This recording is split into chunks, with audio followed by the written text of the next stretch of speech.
आज हम लोग इस वीडियो में देखेंगे कलरो कक्षा 5 इसमें पाठ 12 इसके अभ्यास प्रश्न देंगे। पाठ 12 जो है दिया गया है चिड़िया का दाना। तो इसी कहानी हम बुक से रीडिंग कर लेंगे। आइए हम अभ्यास प्रश्न देखते हैं।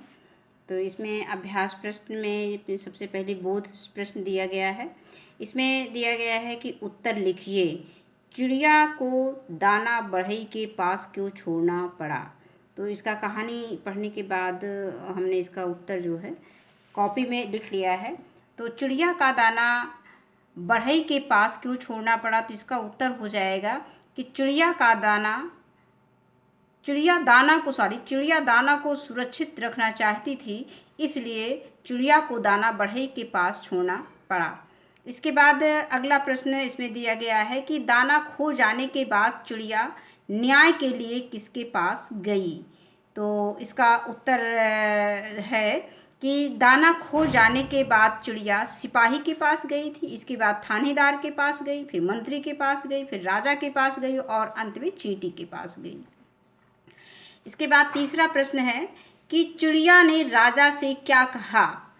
तो इसका उत्तर है कि चिड़िया ने राजा से कहा, राजा जी आप तो इस देश के मालिक हैं, क्या आप मेरी सहायता करेंगे।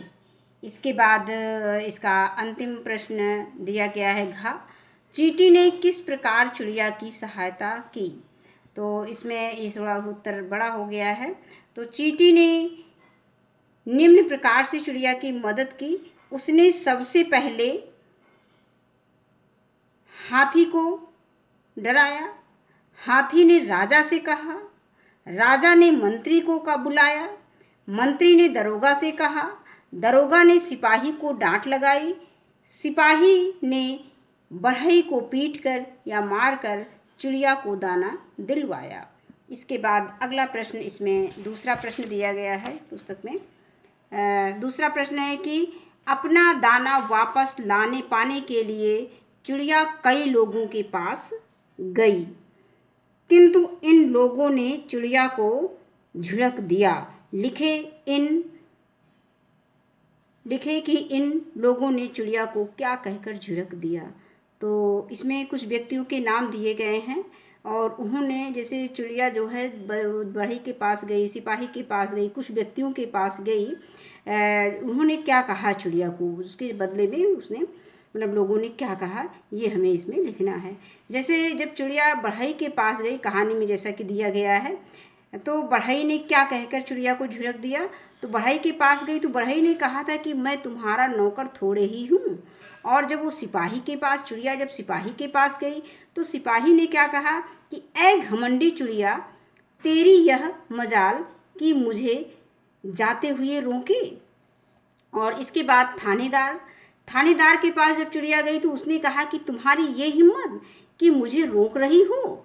और इसके बाद वो मंत्री के पास गई तो मंत्री ने क्या जवाब दिया, क्या कहकर उसको चींटी को झिटक दिया, मैं तुम्हारी सहायता तो करना चाहता हूँ लेकिन समय ही नहीं है। यहाँ पे नहीं लिखा हुआ, लेकिन मेरे पास समय ही नहीं है, ये होगा।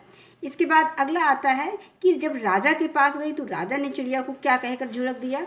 तो राजा ने चिड़िया को जवाब देना भी जरूरी नहीं समझा, मतलब चिड़िया को वो जवाब देना ही जरूरी नहीं समझे। इसके बाद आता है अगला प्रश्न, सोच विचार।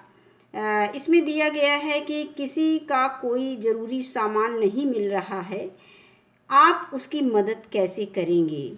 तो इस संबंध में अगर हम क्लास में ये प्रश्न बच्चों से पूछें तो सभी बच्चे अपना अलग अलग उसका उत्तर देंगे और बहुत सारे उत्तर मिल जाएंगे। इसके बाद हम उन्हें अपनी राय भी बच्चों को दे सकते हैं। इसके बाद अगला प्रश्न इसमें खा दिया गया है, इसको सोच विचार के बच्चों को बताना है और हमें बच्चों के बीच में इसको डिस्कशन करना है। आपकी क्या राय है। आज जैसे अब इसमें कहानी पढ़ने के बाद बच्चों को हम कहानी पढ़ाएंगे और पढ़ने के बाद उनको सोच विचार के लिए मौका देंगे और पूछेंगे कि असली दोषी कौन था। और इसके बाद है कि मटर के एक दाने के लिए चिड़िया की भाग दौड़ के विषय में बच्चों से पूछेंगे कि मटर के एक दाने के लिए चिड़िया ने कितनी भाग दौड़ की, उसके भाग दौड़ का महत्व बच्चों को बताएंगे। अब अगला है कि यदि चींटी भी मदद करने से इनकार कर देती तो चिड़िया किसके पास जाती। ये भी बच्चे अपनी कल्पना के अनुसार, अपनी सोच के अनुसार बच्चे इसका उत्तर बताएंगे। इसके बाद आता है चौथा प्रश्न है भाषा के रंग। इसमें सबसे पहला प्रश्न आता है समानार्थक शब्द। तो समानार्थक शब्द भी हमने इसको कॉपी पे लिख लिया है। वैसे तो हम इसमें ही बता सकते हैं, लेकिन इसमें देख लेते हैं एक बार। समानार्थक शब्द यहाँ पे हमने शब्द लिखा है और समानार्थक शब्द है। जैसे खुश, खुश का क्या हो जाएगा? प्रसन्न। थानेदार का हो जाएगा दरोगा, और मदद का हो जाएगा सहायता, तरक्की का हो जाएगा उन्नति, और घमंडी का हो जाएगा अभिमानी। इसके बाद आता है, इसमें अगला प्रश्न दिया गया है, का के बाद दिया गया है खा। बढ़ई हंस कर बोला। इसमें चौथा प्रश्न जो है भाषा के रंग में, ये खा खंड है। बढ़ई हंस कर बोला, अंगरक्षक जोर से चिल्लाया। फिर है ऊपर दिए गए वाक्यों में हंसकर तथा जोर से शब्द क्रमशः बोला और चिल्लाया क्रिया की विशेषता बता रहे हैं। क्रिया की विशेषता बताने वाले शब्दों को क्रिया विशेषण कहते हैं। तो ये क्रिया विशेषण की परिभाषा इसमें दे दी गई है। ये हम बच्चों को कई उदाहरण के माध्यम से समझा देंगे।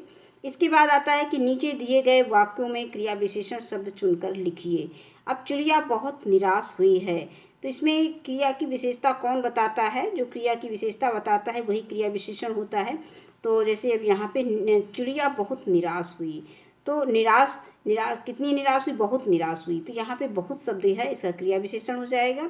उसने मंत्री से अपनी कहानी रो रो कर कही, यानी मंत्री से कहानी किस प्रकार से कही? रो रो कर कही। तो रो रो कर क्या हो गया? क्रिया विशेषण हो गया। हाथी बोला, मैं अपनी पीठ से आपको धड़ाम से पटक दूंगा। अब यहाँ पे धड़ाम से कैसे पटक दूंगा? अब पटकना तो क्या हो गया? क्रिया हो रही है पटकने का। और कैसे पटकेगा? तो ये है धड़ाम से। अब यहाँ पे ये पटकने की विशेषता जो है कौन बता रहा? धड़ाम से शब्द बता रहा। तो यहाँ पे ये इसका क्रिया विशेषण शब्द हो गया। और इसमें अंतिम सेंटेंस दिया गया है कि चिड़िया ने छक कर भोजन किया।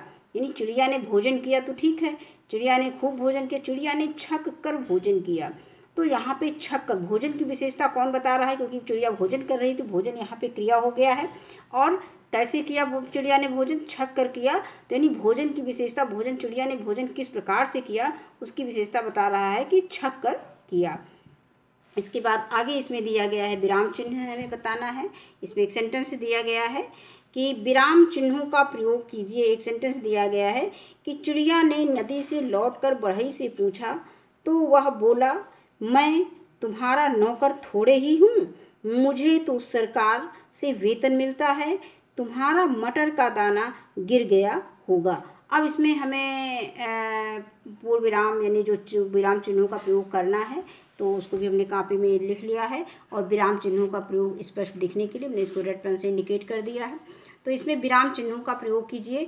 चिड़िया ने नदी से लौटकर बढ़ई से पूछा तो वह बोला। अब इसमें ये इन्वर्टेड कॉमा है, मैं तुम्हारा नौकर थोड़े ही हूँ, फुल स्टॉप, मुझे तो सरकार से वेतन मिलता है, तुम्हारा मटर का दाना गिर गया होगा। यहाँ पे इन्वर्टेड कॉमा क्लोज हो जाएगा। अब इसके बाद आता है कि मेरे दो प्रश्न इसमें पुस्तक में हमें इसमें दिया गया है कि इसमें 2 प्रश्न लिखने हैं। तो इसके पहले भी कुछ प्रश्न दिए गए हैं जो कि बच्चों से या हम आपस में बच्चों को लोक कथाएँ और भी सुना सकते हैं, कुछ लोक कथाएँ, और उन्हें अपने घर में दादी दादा नानी नाना से किसी बड़े बुजुर्ग से सुनने के लिए कहेंगे और सुन करके वो अपने मतलब उसको क्लास में आकर बच्चे सुनाएंगे। इसके लिए हम बच्चों को प्रेरित करेंगे। अब इसके बाद अगला प्रश्न आता है कि मेरे 2 प्रश्न।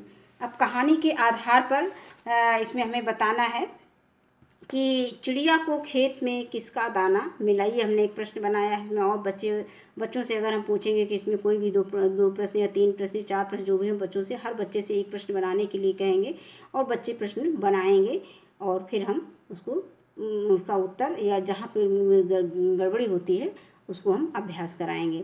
इसके बाद आता है कि चिड़िया इसमें एक चीज़ व्याख्या में, इसके पहले हमने शिक्षण योजना बनाई थी और शिक्षण योजना में ये जो इसमें दिया गया है कि चिड़िया के दाना नामक पाठ से हमें क्या शिक्षा मिलती है, तो ये प्रश्न हमने इसमें शामिल कर दिया है प्रश्नोत्तरी में। तो चिड़िया के दाना नामक पाठ से हमें क्या शिक्षा मिलती है, इसका मोरल क्या है।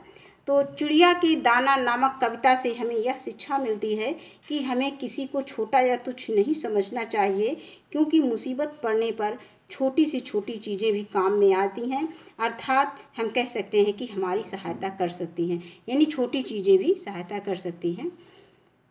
बस आज की वीडियो में इतना ही। धन्यवाद।